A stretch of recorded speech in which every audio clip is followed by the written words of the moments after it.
Okay, so I'm here to talk to you about a study about beyond the adoption order. I'm going to use data from Wales and England. The Welsh reports will be published after the election, so it is with the Welsh Government and it should be out post-election. With any study, it's not, I stand up here and I talk about it, but it's a team effort. And Sarah, who's hiding at the back up there, did all the interviews in Wales with the families. I did some of the ones in England. So when we get to the question point, I'd really like Sarah to come down, because some of the questions Sarah will be in a better position to answer than I will. Okay. So first of all, to say the study was funded in England by the DFE and in Wales by the Welsh Government. When we're looking, today I'm going to be talking about when things haven't gone right, when the adoption's disrupted or when families are finding it really challenging. So I just want you to remember really that for most adoptions are going very well. So just to make that point really. What we know is from all the evidence all around the world that there is really substantial evidence that adoption provides tremendous developmental recovery for children. We know that from all the work from children who've been adopted out of orphanages, looking at their gains in their height, their weight, their cognitive capacity, their capacity to make relationships. Most children do really well. And adoption is the best researched intervention of any type of intervention we have. So if you think of adoption as an intervention, we've got the best evidence base in terms of how effective adoption can be. So if we look at the numbers being adopted out of care, again, just for perspective, about 5,050 from England last year. That's about 6% of the childcare population. Okay? So again, when people start talking about adoption and the drive for adoption, sometimes we can get that out of perspective. We're really still only talking about 5 or 6% of the whole care population. Similar figures in Wales, about 345. Similar proportions in Wales. Really importantly, about 3/4 of the children who go on to be adopted entered care because of abuse and neglect. And when we've done our analysis, we found that children who are adopted are more likely to have been abused and neglected than any of the other children who stay in the care system. More likely. Okay? Really important, because when we think about some of the consequences later on, what we're looking at is the consequences of abuse and neglect, not the consequences of adoption. Okay? We're looking at the effects of abuse and neglect. And it's precisely because of the extent of that abuse and neglect that those children are available for adoption. That's why that's the group most likely to be adopted. Average age at adoption is going down. Okay, so in England it's just under 3.5, and in Wales, younger, better figures, 3 years, 2 months. Okay, and we know, as I'll talk about in a minute, that age at adoption is really important. So as I've said, today I'm not going to talk about the wonderful things and the changes. Do come in. The wonderful changes that adoption can make. I'm going to talk about when things are not going so well. So, just a bit more about the background. There's never been a national study on adoption disruption anywhere in the world. This is the one in England and the one in Wales. It's the first of its kind. And you might say, well, why is that? Well, we all know when a child is adopted, they get a new identity. If they come back into the care system, they get a new ID number. Every child in care has an ID number. When the child comes back in after being adopted, they get a new one. So you can't find their history in children's services databases. they get a new NHS number, they get a new pupil number. So there's no easy way of tracking adopted children. And consequently, people have tended to do studies. I've done this, you know, where you take a sample of children and you say, oh, well, how many are still in placement X years later? And typically, those samples have been of hard-to-place children because that's what the funders have been interested in. So people have quoted disruption figures as anything from 10%, I've heard, to 50%. You know, with people saying whatever figure it was to support their particular point of view, not necessarily evidence-based. Other people have used disruption to mean very different things. So they've counted it from the point of the match to the child leaving, from the point of the placement, or from the point of the order. So it's very difficult to make some comparisons between those studies. So, in our study, we used the term disruption to mean a child who left their placement under the age of 18 and where an adoption order had been made. Okay, so an adoption order in place, leaving before the age of 18. But I just want to give a kind of caveat to that word disruption. When we went and interviewed families, they really hated that word. It implies a finality. It implies an ending. The disruption, it's a breakdown. And when I've talked in local authorities, I've had social workers come up to me and talk about failed placements. What adopters were saying to us was, disruption is the start of a new phase in our family life. Many of them were still parenting at a distance. They were still acting as financial guarantors on their kids' flats. They were doing the washing, and they were providing Sunday dinner. Children couldn't live at home. They couldn't live in the family, but the families were parenting at a distance. Not all, but most. So I just want us to think about that word disruption, because it kind of puts us on a way of thinking as social workers, as this is the end, we've got to move on, we've got to plan something different. So just to think about that. So what were we asked to do?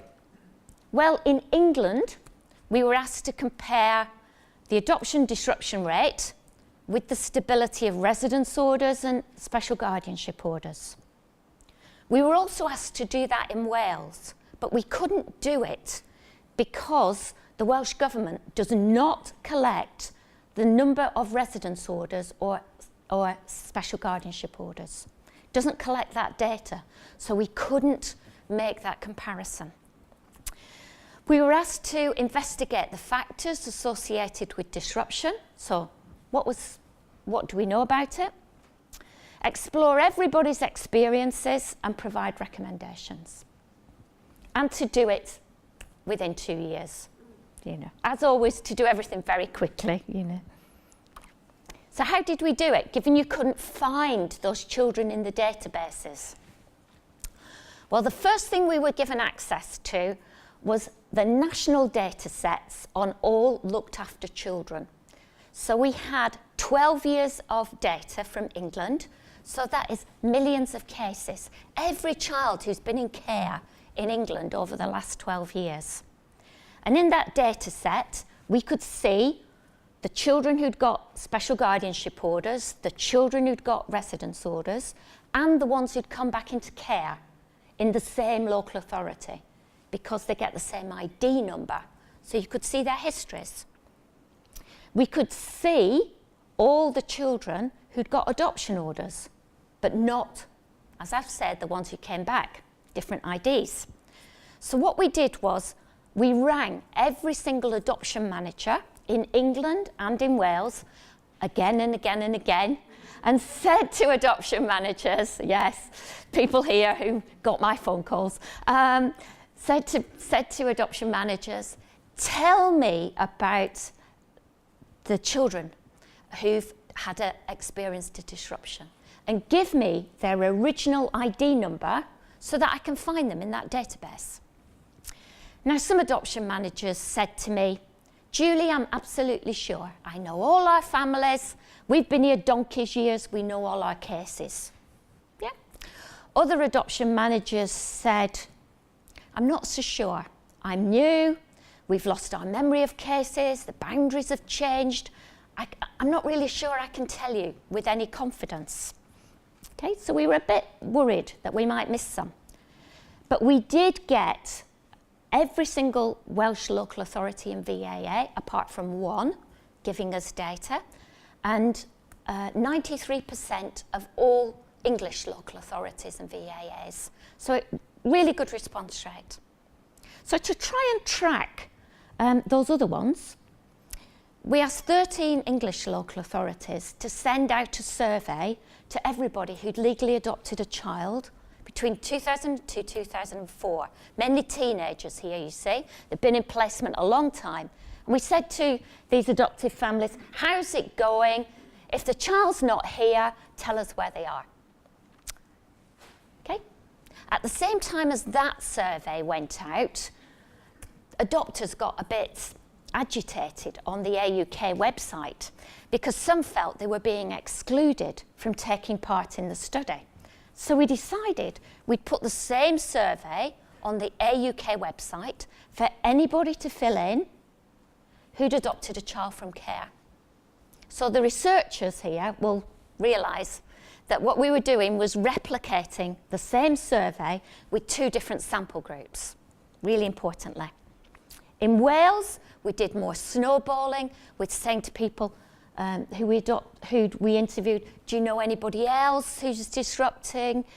Can you give us information? And passing it on and getting information from lots of other professionals. Now, from all that information, we found that the disruption rate in England was very low, only about 3%, and in Wales, just under 3%. So very low disruption rate. And what I'm going to be saying to you is that although disruption is to be avoided and is very traumatic for everybody, the real message from this study is about the families who are carrying on parenting in very challenging circumstances. And that's the group. That's the group that we need to target. That's the group where better support services need to be in place. So from all that survey information, we then went out and interviewed 45 families, 35 in England, 10 in Wales, where the child had left home under the age of 18, and 35 in England and 10 in Wales, where the parents were describing it as really challenging. Child still in placement, but things are really tough. Average length of interview was about 3 hours, but some of them were 5 hours.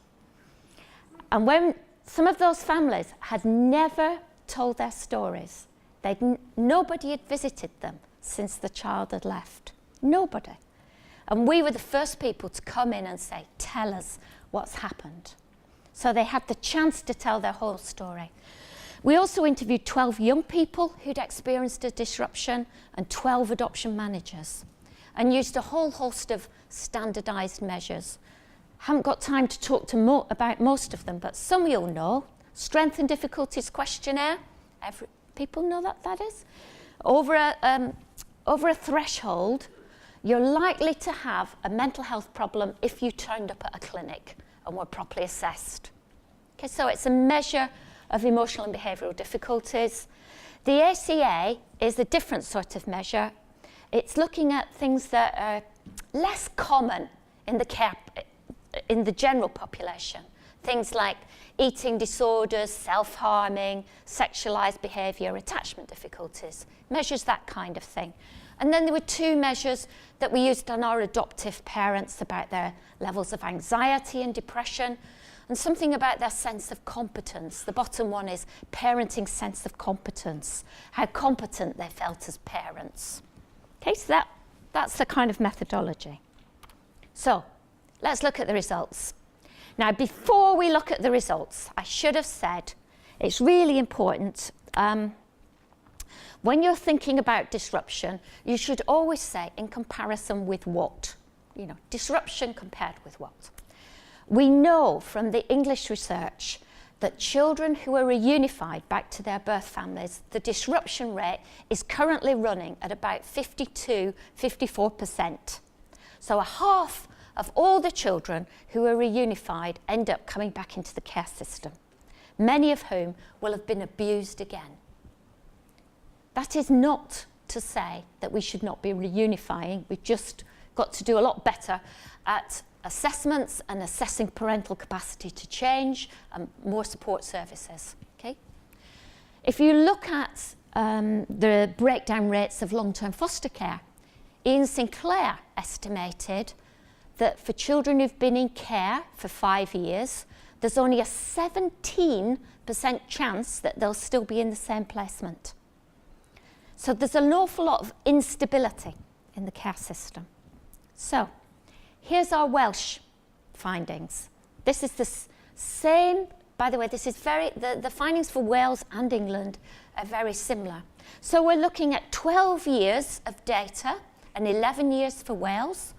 So in England, that's over 37,000 adoptions to do this analysis. Okay? So older entry to care, no big surprise there. Everybody knows age at entry to care is associated with disruption.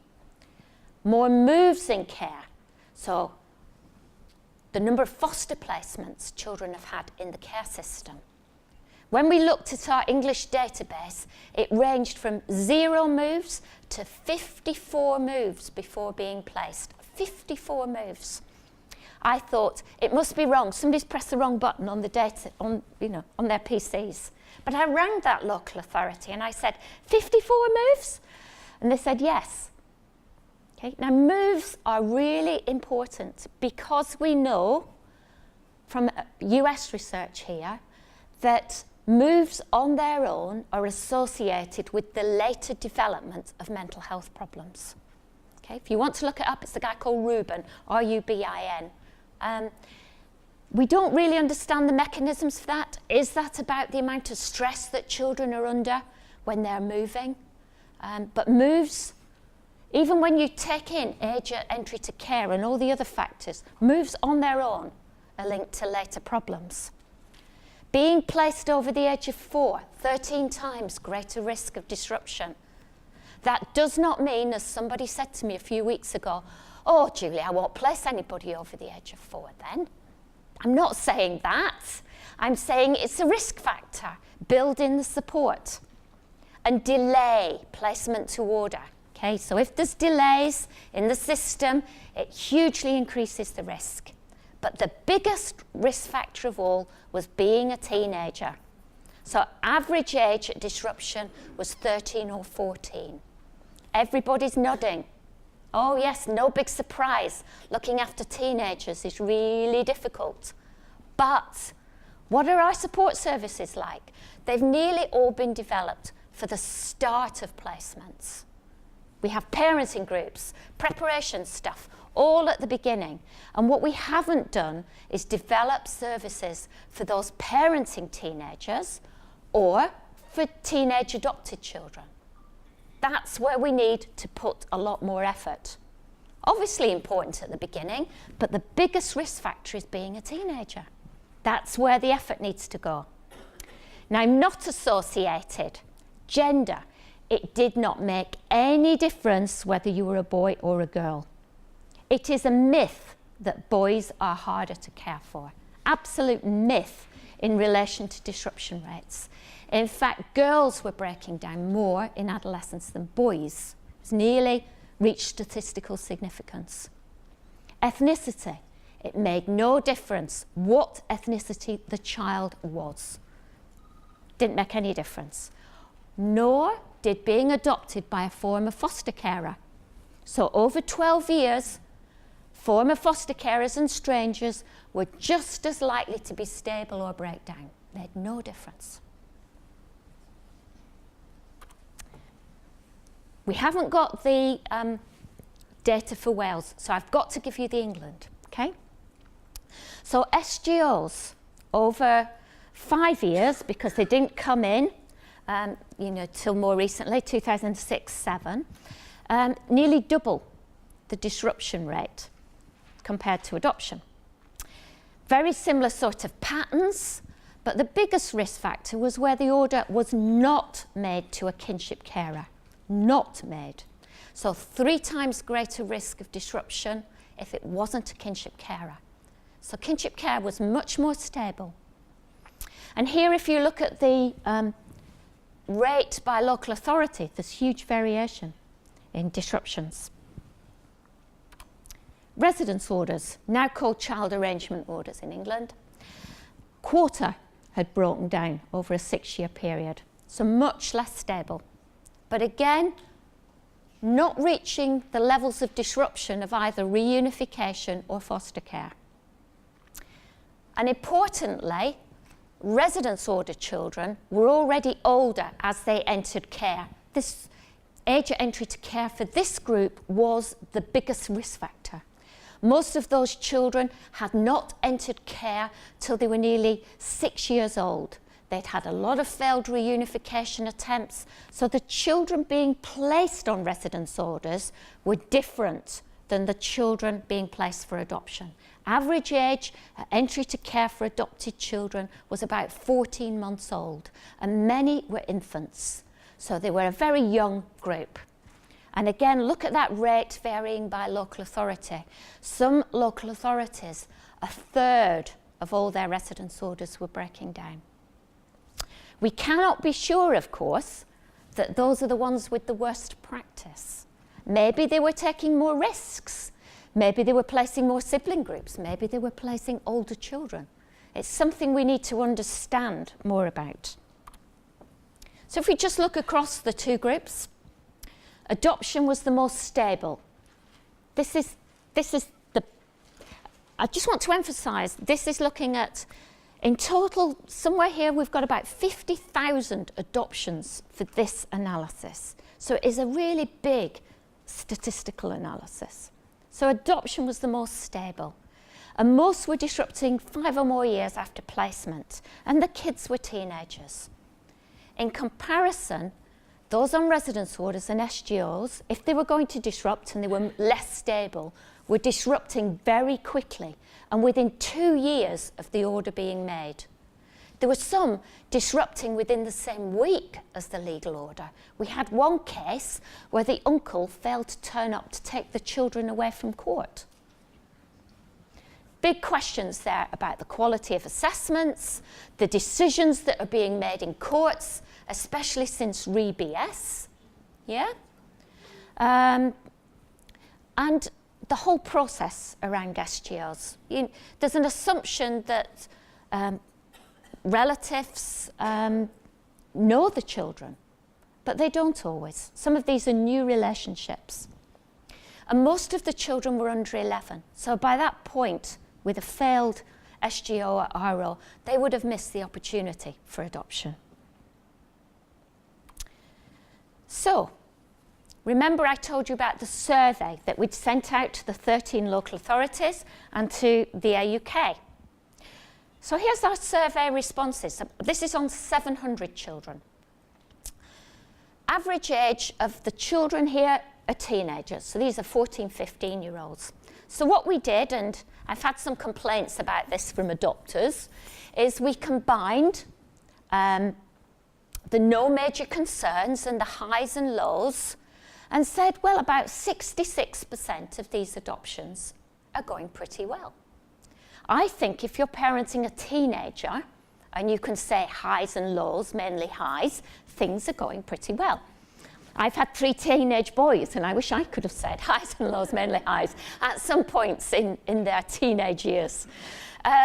So we think about 66%, this is what the adopters were telling us, we're going fine.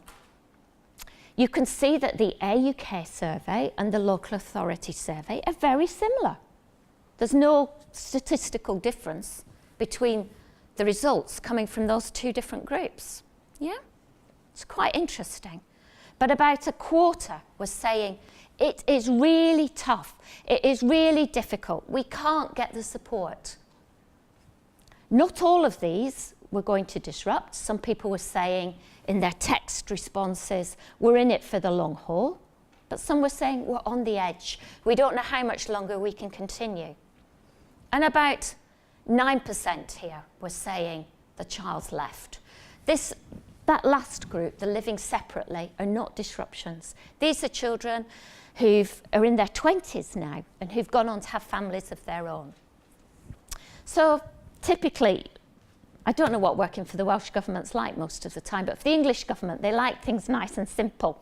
You know, and the minister just wanted a nice, simple statistic so he could stand up in Parliament and say, oh, X number of adoptions disrupt. So we were saying, well, from the big statistical analysis, it's about 3%. But if you're looking at the teens, it's somewhere between, you know, about 9%. So we were saying somewhere between 3 and 9% of adoptions will disrupt. But that isn't really the story. The story is about the ones who are still parenting and challenging. You will see, though, that only the 3% ever gets quoted. But it's not what we said as researchers. As researchers, we were saying, you know, there's variation depending on age at placement and age of the child. So let me tell you now a bit about the families. I know many of you here will be social workers, but I just want to give you a kind of warning that some of the quotes from the adopters are quite hard-hitting. Their stories can be quite hard-hitting, and I'm going to present what the adopters have told us. They trusted us to tell their stories, and that's what I intend to do in this presentation. So we've got an interview sample here of 90 families. In-depth interviews. So 45 families where the child's left, and 45 where parenting's very challenging. Now you can see that when we asked about the child's age, at the time of the study, our left home groups are a bit older, they're 17, and the young people are 15. As I go through on these slides, the quotes I've put on are from the Welsh families. They're not from the English study. Okay, but the results are so similar that I'll be combining in terms of the overall story, but the quotes are from the Welsh families. So we had 45 who disrupted and 45 who were still parenting, and it was where it was challenging. So we were interested, what in the child's backgrounds might explain why some families had disrupted and some hadn't. What might that be about? Domestic violence was really prevalent in the disrupted group. Okay? So all but one of the children who disrupted had experienced domestic violence in their family backgrounds. Now, the group who disrupted were also older at entry to care. There were 4 at the time they came into care, and there were nearly 6 by the time they were adopted. The Welsh group were a bit younger. They came into care at about 3 and were adopted about 5. But still older. So they'd lived with domestic violence for quite a long time before removal. Neglect was prevalent right across the sample. More sexual abuse in our left home group, our disrupted group. And here when I'm talking about sexual abuse, I really mean at the very severe end of sexual abuse. So we had, for example, 2 children under the age of 6 who'd been working as child prostitutes, forced to by their families. We'd had children sold to paedophile gangs. We had children whose pictures had been posted on the internet. And many had suffered multiple forms of abuse. So exposed to domestic violence, sexual abuse. About 55% of their mothers had been misusing alcohol and drugs during pregnancy. So there was an enormous amount of multiple risks even before they came into the care system. And as I said, they were older at entry to care. Now, one of the things we weren't expecting was these sorts of quotes. We found statistically that children who'd experienced a disruption were more likely to have had poor quality foster care. Now, here's an adopter talking. I remember them saying to us, we haven't looked after him like our own children because he's moving on. We wanted to save him for his adoptive family. And another adopter said, he was fed, he was clothed, but emotionally nothing. So in England and in Wales, we had adopters talking to us about cold, clinical, professional foster care. This is only the adopters' views, remember? We don't know what the foster carers' view would have been, but this is what the adopters were telling us. So they gave examples of a foster carer saying to one of the adoptive parents, I've saved all the love and cuddles for you to give. And this was a child who'd been brought up alongside her own children and yet had not been touched. So very little physical touch, very little physical contact and nurturing. So we've wondered about this as researchers. I'll just throw out some things to you. Is this foster carers being too cautious around safeguarding issues? I've done talks like this where there's been foster carers. I don't know if there's foster carers here today, but the foster carers have come up to me and said, we're not allowed to have the child on our lap to read them a story. If we put a child in the bath, we have to sit on the steps and talk to them through an open door. We're not allowed to dry them. So is this safeguarding gone kind of too far haywire? Is it foster carers' misunderstanding around attachment and their real failure to understand the importance of touch in children's lives, the importance of touch for healthy development? Is it foster carers who've got what you might call compassion fatigue? They're sending so many children on for adoption that the way they deal with it is to distance themselves psychologically and emotionally from children to protect themselves. You know, what are the things that are going on here? But what we could see from this data was that children who went on to have a disruption had an awful experience in their birth families. They came into care and they did not have good experiences in foster care. And you could see their pathways through. In fact, only 5 of our 20 foster adopters in Wales said they had any kind of good quality foster care. So it was a real risk factor for later disruption. What else was going on that was statistically associated with disruption? Well, in Wales in particular was lack of proactive social work. If there was anything about this study in Wales that was so important, was the importance of good social work, really good social work. Instead, what adopters were telling us was that they were left to get on with it by themselves. So the match was made, and then it was kind of over to you as adopters and foster carers to sort out the introductions and the transitions for yourself. There were very few planning meetings in Wales where the whole transitions and introductions were planned. It was kind of over to you as adopters to sort it out. And of course, adopters were having to deal with foster carers who may have very contradictory feelings about the move, who had their own feelings of grief and loss. There was a lot of conflict going on, and adopters were struggling. So there was a real lack of proactive social work. There was also a lot of poor planning. So visits organised where children were in different placements and people were having to travel all over the country to see different siblings, being put up in travel lodges and having to do visits back at the travel lodge. What I haven't put up here, and I should emphasise, is the final farewell meeting with birth parents. Very badly managed.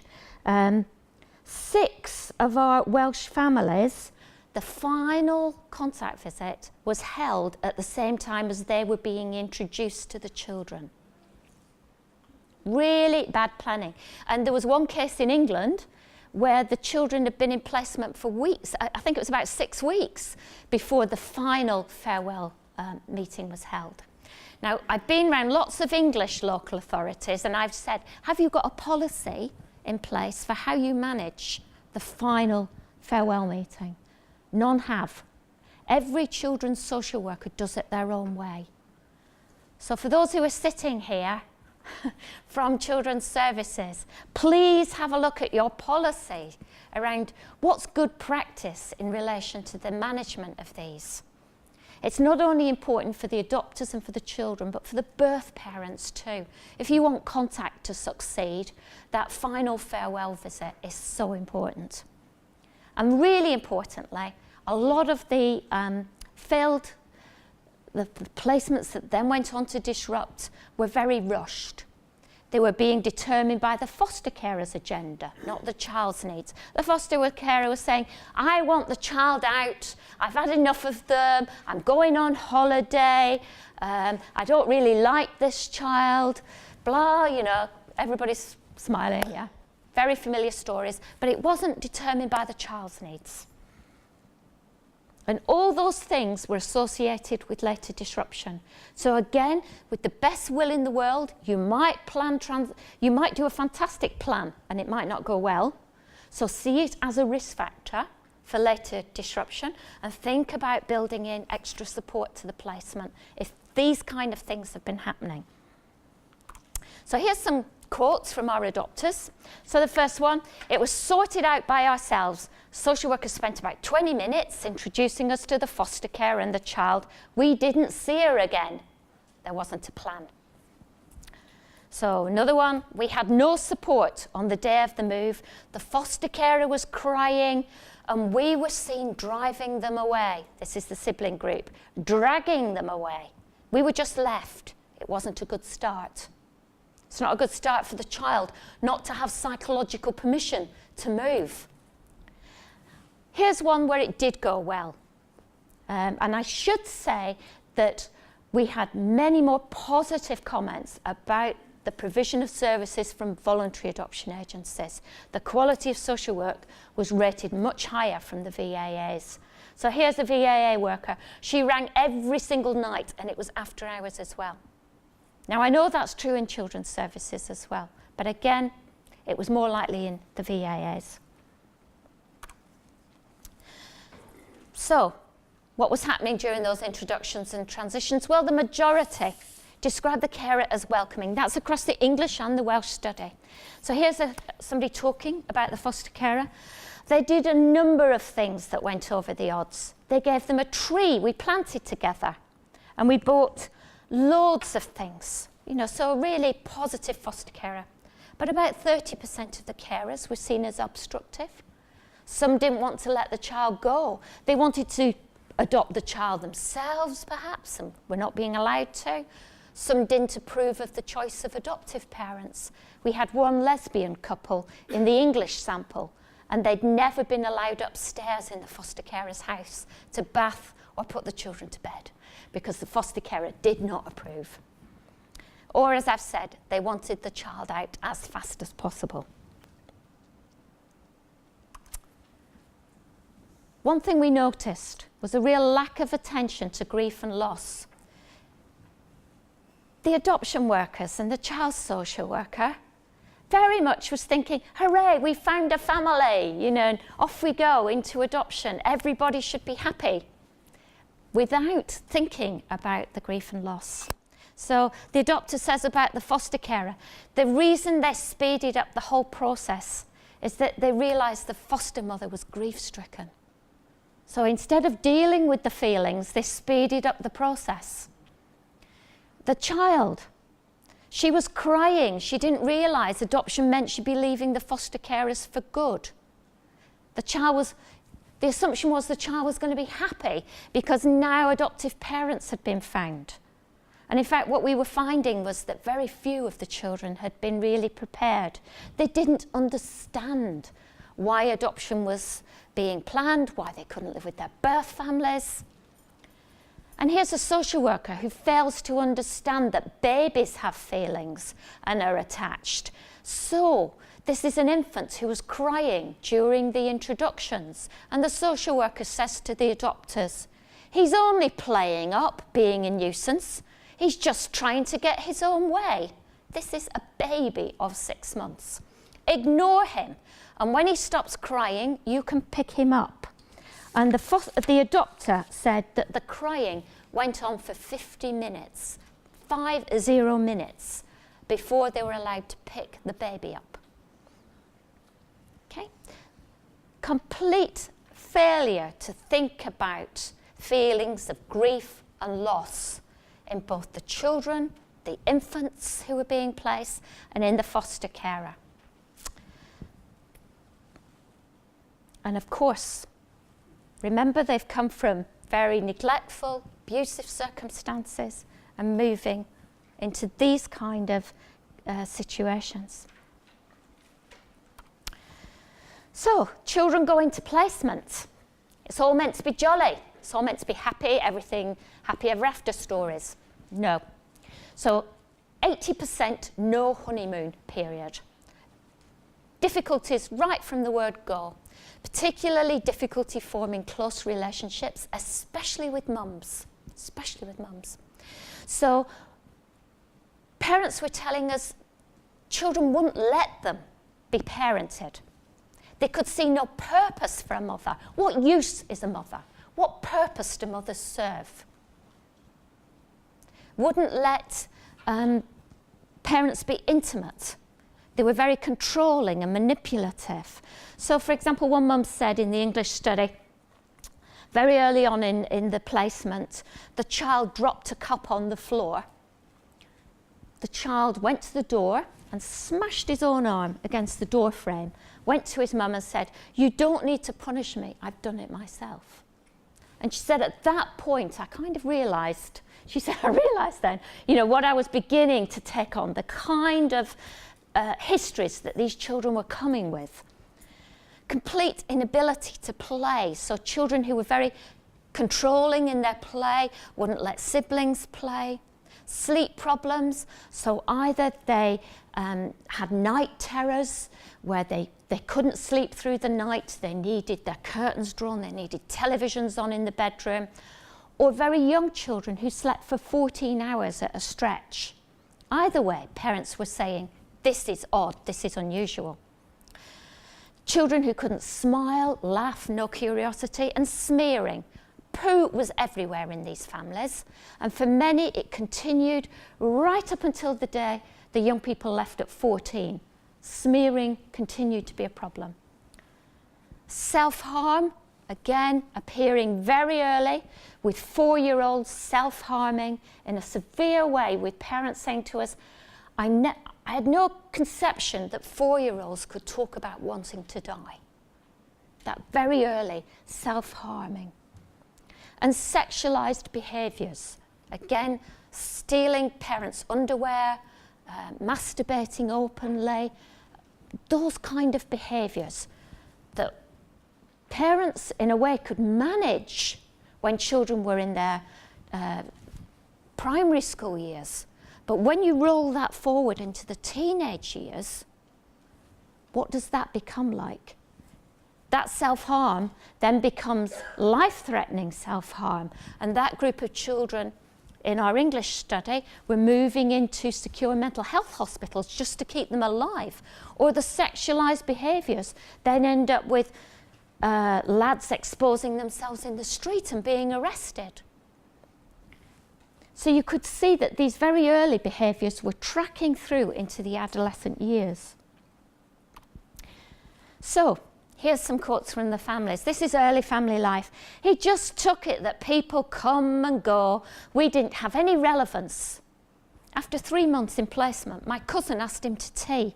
When he returned, he asked me to pack up his belongings, and he said he wanted to go and live with her. He said, "You don't need to be upset. They'll fetch you a new little boy."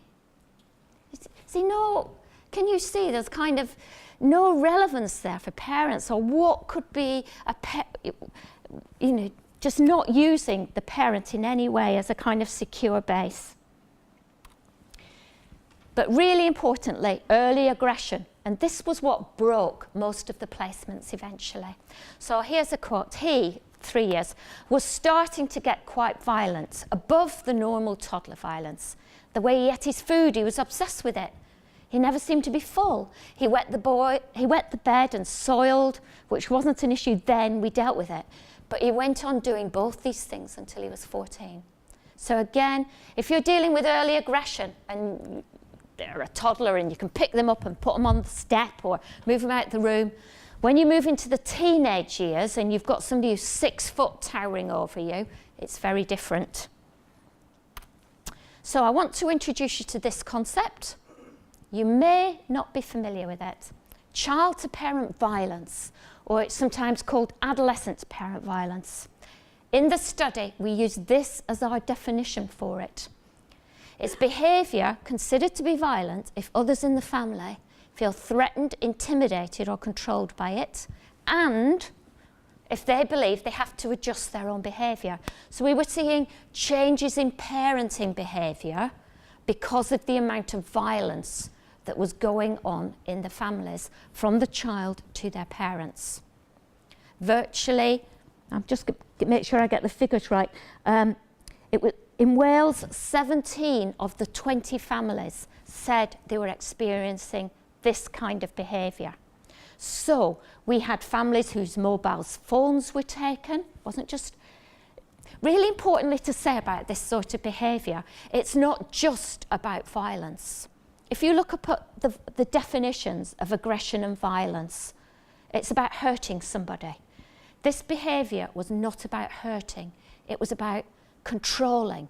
It was the violence and the aggression was about how to control their family, how to control their parents, how to control their environments.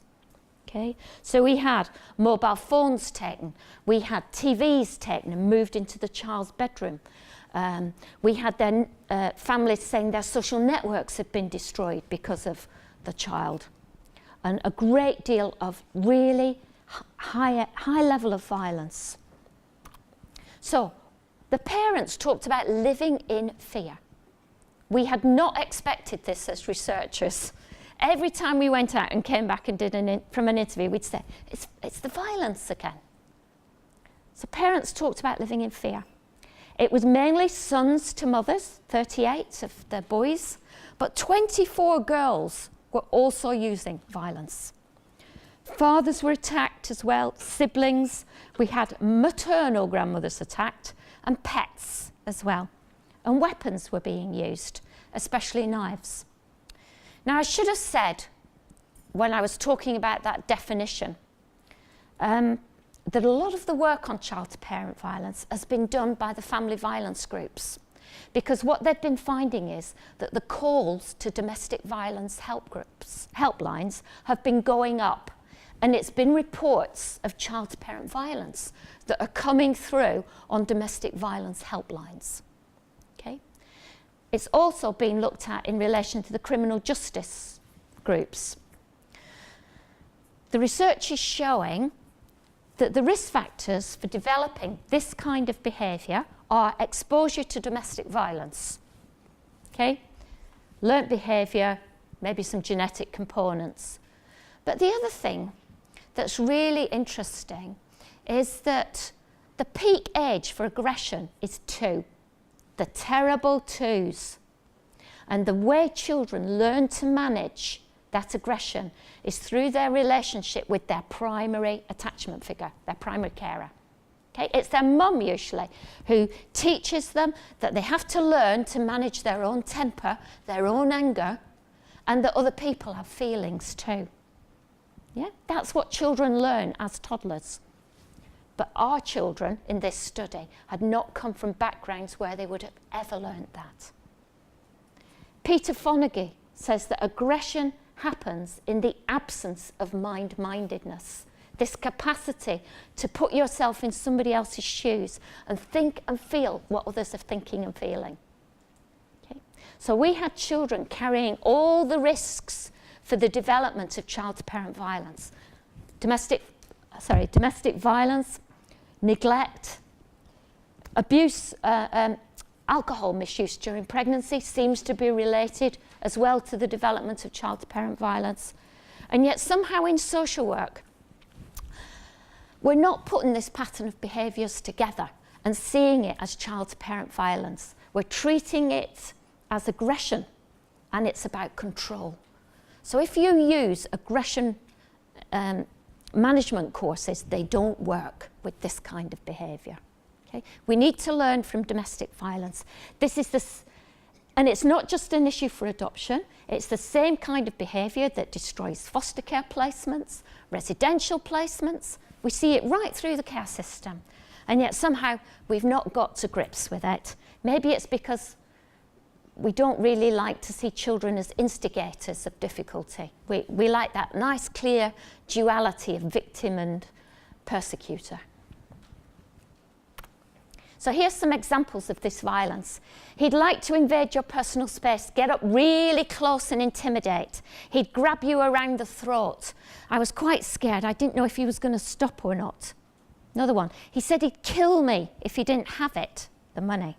Another one. This is a Welsh one. He started turning on my husband. It was physical violence and intimidation. My husband's been on the corner on the floor, trapped, crying, physically crying. He's so scared. She was shouting at us, violent to us. She punched me in the arm and grinned, knowing I wouldn't hit back. So lots of really severe violence where we had parents with bleach poured in their eyes, knife attacks, and multiple occasions of this level of violence. So 20% was early onset. Really importantly, 20% emerged during puberty. So these were kids who'd had a really good early childhood in their adoptive families, and the parents said it was like a switch going off in the child's head during puberty. They went up to bed, one child, and came down another. They said things to us like that. We don't really understand it. What was that about during puberty? We do know that 75% of all adult mental health problems begin during adolescence. 75% of all adult mental health. So maybe here the violence was being triggered by the onset of serious mental health difficulties. Now, you can see in both our left home and our at-home groups, there was a lot of child-to-parent violence. There was also a lot of running away by the children. These children were not happy. Some of them were saying to their parents, "Why am I behaving like this? I don't understand it." Others were saying, "If only I could find my birth parents, it will be all right." There was the psychological presence of the birth parent dragging them. You can see in the at-home group, there is more internalising problems. Quite a lot of alcohol and drug misuse. So by 14, adopters were saying they're already alcohol dependent. And there were some serious crimes. These were children, young people by this point. We had one young person who'd been raping a 4-year-old. We had rapes of the general public, burglaries using knives, really serious crimes from this group who'd left home. "Help," shouted the adopters, unsurprisingly. By the time they shouted help, most of them were no longer in touch with the agency that had placed the child.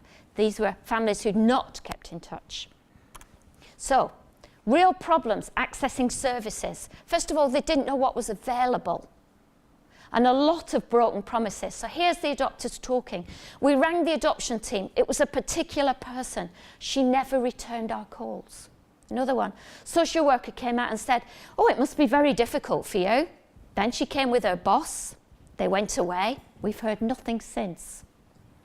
The adoption worker said to me, "If you need anything, get in touch." Twice I've contacted them and there's been nothing. So adopters feeling that they'd got the message, "Just call us if you've got a problem." And when they did call, nothing. Waiting lists, long waiting lists. This is in CAMS as well, by the way. Really long waiting lists if they could ever get through. In Wales, there was a lot of multiple assessments. but not assessments for an assessment for support, adoption support. So there were a lot of children in need assessments, core assessments, and child protection assessments were going on.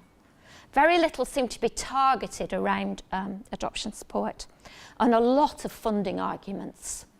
If the identified need is therapy, who should pay for it? Should it be the local authority? Should it be the NHS? So lots of problems there. Children's Services and CAMHS response, generally not very helpful. In relation to Wales, we found very little adoption support being provided by social workers. In England, there are now multidisciplinary adoption support teams in many local authorities, not all, but many. So you may have a team that comprises social workers, psychologists, ed psychs, and sometimes an occupational therapist providing adoption support. That was not happening in Wales. In Wales, local authorities were commissioning out to other agencies to provide that support. Social workers weren't doing the work themselves. We didn't hear any examples of Welsh workers being trained in DDP, for example, dyadic developmental psychotherapy, which was a very common model in England. It wasn't happening in Wales. They liked many of the services, by the way, that they were commissioned to get, but the duration was too short. Typically it was 6 sessions, no more.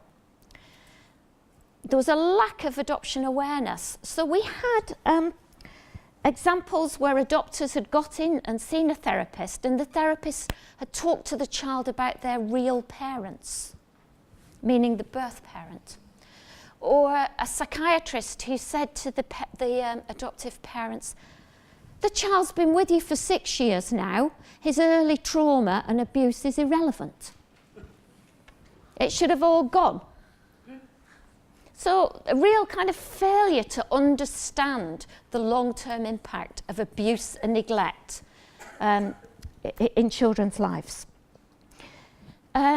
Poor quality life story work, very evident in England and in Wales. So life stories being much more like an annotated photo album. And even then, some of the annotations were wrong. They weren't really life story books. And the direct work that was done, very poor, and again, just 6 sessions and then children left. Respite care did help some families in Wales where it could be provided. But some of them found it difficult to access and finding safe respite. You know, one family was told, we'll take all your children into respite care. They had a sibling group so that the child who's being difficult doesn't feel left out. And other families were promised things like that. Well, they felt they were threatened with it. We'll take all the children rather than just deal with the one who's difficult. Only one family received specific intervention in Wales that was meant to tackle the child-to-parent violence. And even in that case, the therapist put her hands up and said, I can't help you. I don't know what to do. This is too difficult. When we looked at the children's well-being, only 3% of the Welsh children had a statement of special educational needs. Very few seemed to get statements in comparison with the English group. And adopters were telling us that there's a real reluctance in Wales to give statements to children. What we did find when children did get diagnoses, and this was very true, this was really importantly in the English study, the most common diagnoses were attachment disorders, ADHD, autistic spectrum, and sensory processing difficulties. And what we tended to see was ADHD being diagnosed in the around about 5, 6, 7, then attachment, then autism, and then as they were moving into late adolescence, emerging personality disorder was getting to be the label. In England, 23% of our sample were diagnosed as having an autistic spectrum disorder on that spectrum. 23%. In the general population, it's less than 1%. So huge, something's going on there.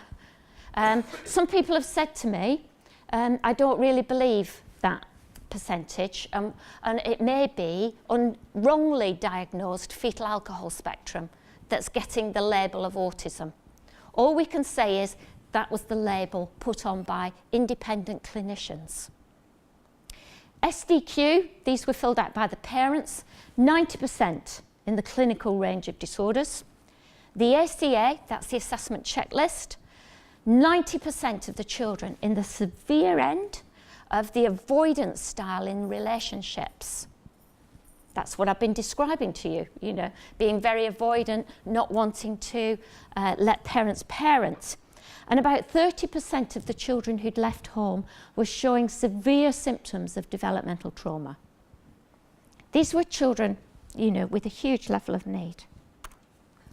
Now, at the point of disruption, the young people were very vulnerable. What parents were telling us was, at the point of disruption, they felt very much blamed by social workers. One of the key differences between our group who stayed at home and the group who'd left was the group who'd left all felt that they were being blamed, with the finger being pointed at them. It must be something you're doing as parents that's made it like this. Most of them said, yes, we could improve our parenting, but we've really tried. And yet they were being blamed. So when children were taken into care, the view seemed to be, oh, we've taken them away from that terrible adoption family and we're putting them in care and it's all going to be all right. But it wasn't. What we saw was a real escalation of difficulties, with many children having multiple placements. Some had 10 placements post-disruption. And adoptive parents felt that they were completely excluded from the care planning. So children were saying, and it was part of this coercive, controlling behaviour, I don't want my parents told what's happening to me. And social workers went along with that. So families were feeling completely abandoned, and there was a real lack of attention to trying to keep those families engaged with the message to children, this is probably the best family you're ever likely to get. You know, this is the best chance you've got, really, for the future.